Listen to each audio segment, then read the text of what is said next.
جان. السلام على المغسل بدم الجراح. سلام بر اون آقایی که تو خونه خودش گزنش داده. انقدر تشنه بود یه دلالتی وقتی وارد گودال می شدن مشکای آب و مقابل چشمانش رو خاک خالی می کردن. صدا می زدن مگه بابات ساقی کوثر نیست؟ برو به بابات بگو سیرابت کنه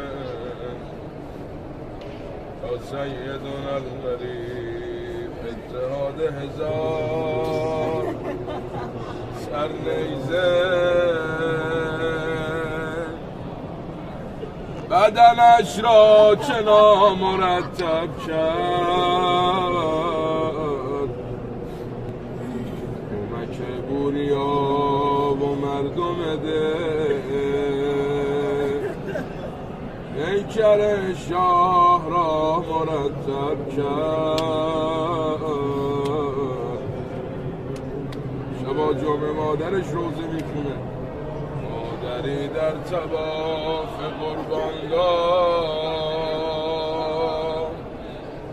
ای بنیه بنیه میگوید تشنه ای زیر تشنه گه مادر گه اخی الی میگوید.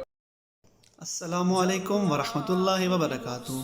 करबला मोहल्ला हरम इमाम हुसैन से दुआ गो हूँ आप तमाम मोमिनीन मोमिनात के लिए कि मौला आपके तमाम शरई हाजात पूरी फरमाए, आपको कोई गम न दे सिवाय गम हुसैन के। आप तमाम मोमिनीन मोमिनात से एक दरख्वास्त है कि इस वीडियो को ज़्यादा से ज़्यादा शेयर करें और इस चैनल को सब्सक्राइब करें ताकि ज़्यादा से ज़्यादा मोमिनीन इस वीडियो से मुस्तफ़ीद हो सकें और हरम इमाम हुसैन की ज़ियारत कर सकें। वस्सलामु अलैकुम।